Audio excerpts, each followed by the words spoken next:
Another day, another installation naman tayo mga bossing. Bale nag-install tayo ng GCY Android head unit with reverse camera at yung own dashcam ni client, yung DD5 C50 Pro dito sa Suzuki Ertiga model 2018 mga bossing.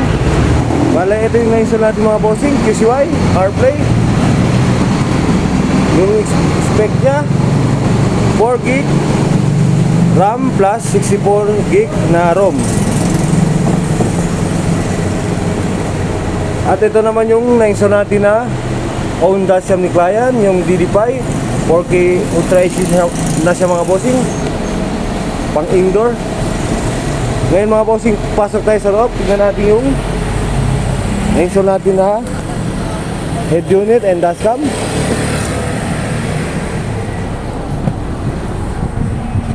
Bale ito yung dashcam ni bossing, pang indoor lang kasi siya mga boss. Hindi to pwede lagyan yung camera sa labas. Bale yung camera niya doon lang sa loob.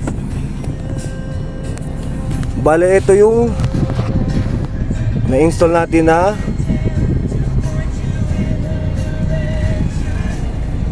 Android head unit. Bale ito yung mga features ng mga bossing. Meron siyang music, Bluetooth, radio, CarPlay. Meron din siyang maps, Chrome, YouTube, Play Store.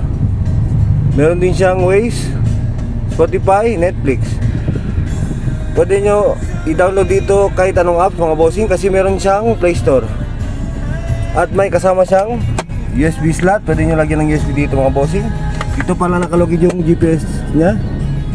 Balik kung mag-reverse kayo mga bossing, automatic na siya mag-trigger sa reverse camera. Yan, klarong klaro mga bossing. Papark ako sir. Bale, try natin yung YouTube nya. Ito yung YouTube nya mga bossing.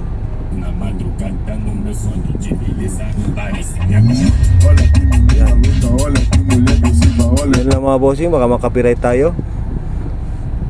Kahit stock lang yung speaker natin mga bossing, gumaganda yung tunog ng speaker natin kasi meron siyang built-in na car amplifier mga bossing. Yun lang mga bossing. More inquiries, visit our shop or may own kayo na accessories, visit our shop. Dito lang sa Andreo Toxosis po, Governor Ramos, fronting lang ni Sir Kyle Satia House. Yun lang mga bossing. Thank you.